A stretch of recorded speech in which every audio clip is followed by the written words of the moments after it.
Hopping on the bus in the morning may seem like a struggle to the average student, but can you imagine if you had to hike for 5 hours along a treacherous mountainside or cross a rickety, unmaintained suspension bridge? Here are some schoolchildren's treks to school that will get your heart racing. Balance. Indonesian children need to be built tough in order to obtain their education, it seems. Near Padang, children resemble circus performers as they cross tightrope-like bridges 30 feet above the river.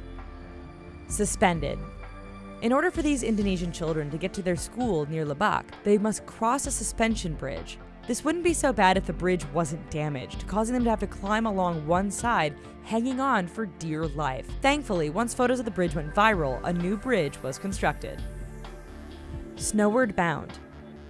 In order to reach a boarding school in the mountains of Zanskar in the Indian Himalayas, children must trek through snow and ice to reach their dwelling. Thankfully, this isn't a daily thing for them, as a slip through the ice could be deadly.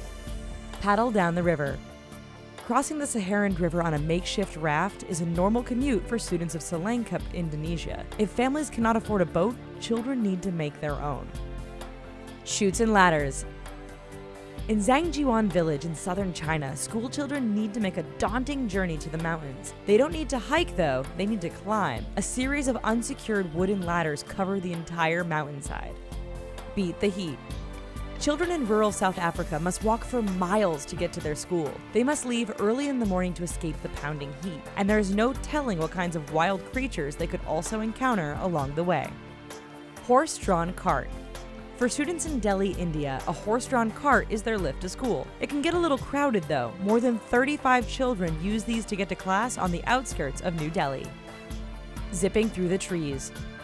While we may enjoy ziplining as a recreational activity, it's become a necessity for these children. In order to reach their school, children in Colombia cross the Rio Negro River daily. As a shortcut, some children living in southeast of the capital, Bogota, these wires are their only access. 1,300 feet above the river, they can reach speeds of up to 40 miles per hour to reach the opposite shore, half a mile away.